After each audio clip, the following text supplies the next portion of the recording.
আমার নবীজি 25 বছরে বিয়ে করেছেন, মেয়ে ফাতিমাকেও বিয়ে দিয়েছেন অল্প বয়সে। নবীজি মেয়েকে বিয়ে দিবেন, ধনী ধনী মিলিয়নার বিলিয়নার খেজুর বাগানের মালিক সাহাবীরা আসছেন বিয়ে করতে। রাসূল বলছেন নট এলাও, হবে না, আমার পছন্দের লোক এখনো আসে নাই।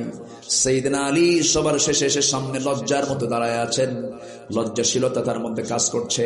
রাসূল বলছেন আলী, তুমি কি আমার মেয়েকে বিয়ে করবা নাকি? হুজুর দিলে করা যায়, টাকা পয়সা আছে নাকি? হুজুর টাকা পাবেন কি? বাড়ি তো নাই। কি নাই? বাড়ি নাই। রাসূল তার বিশ্বের সেরা মেয়েকে বিয়ে দিচ্ছেন, বাড়ি নাই। এবার কি খোঁজে এখনকার মেয়ের বাপরা? কি খোঁজে? চাকরি আছে কিনা, বাড়ি কমন আছে, মঙ্গল গ্রহে অফিস আছে নাকি?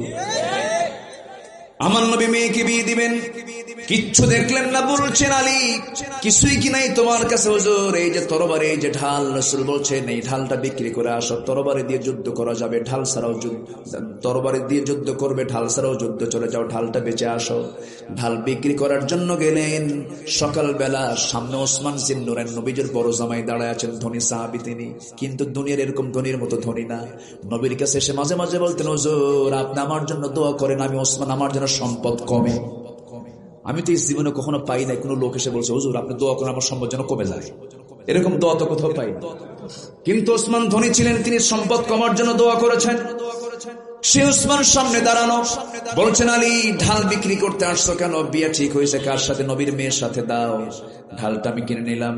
ঢালটা কিনে নেওয়ার পর বলছেন, ওরে আলী ঢালটা তোমাকে না দিলে কেমন হয়? তুমি যোদ্ধা মানুষ, যেহেতু তুমি আমার ভাইরা হয়ে যাচ্ছ, আমি তোমাকে আগাম গিফট করলাম, দিয়ে দিলাম, যাও ঢালও দিলাম, টাকাও দিলাম, যাও।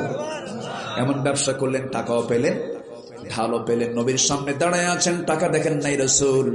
ঢাল দেখে বলছেন আলী মনে হয় ঢালটা বিক্রি হয় না। হুজুর ঢাল বিক্রি হয়ে গেছে, কিন্তু যেই যে ঢাল দেখতেছে হুজুর, ঢাল বিক্রি করছে, আবার উপহারও পাইছে, টাকাও পাইছে। কে কে তোমার উপকারটা করলো? ওসমান। লোক আর খুঁজে পাও নাই, আমার জামাই, তুমি তার কাছে গেছো। আমার নবীজি মেয়েটাকে বিয়ে দিলেন, সামান্য ঢাল বেচার টাকা মোহরনা বানায়া দিলেন। সেই বিক্রি করা ঢাল দিয়ে বিয়েটা সম্পন্ন হলো।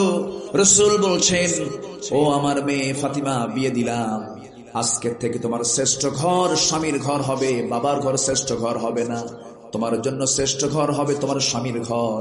মৃত্যুর দিন পর্যন্ত আমি তোমাকে বলে দিচ্ছি, স্বামীর বিরুদ্ধে একটা নালিশ যেন আমার কানে না আসে। সুবহানাল্লাহ বলবেন না? তুমি মেয়ের মা হবে, তুমি ছেলের মা হবে, সন্তানদের মা হবে, ওই ঘরটাই তোমার আদরের আসল ঘর হবে, যাও চলে। আমার নবীজি একদিন তার মেয়েকে তার বাড়িতে এসে দেখলেন বসে বসে নামাজ পড়তে। রাসূল বলছেন, মেয়ে ফাতিমা বসে বসে নামাজ পড়ো কেন?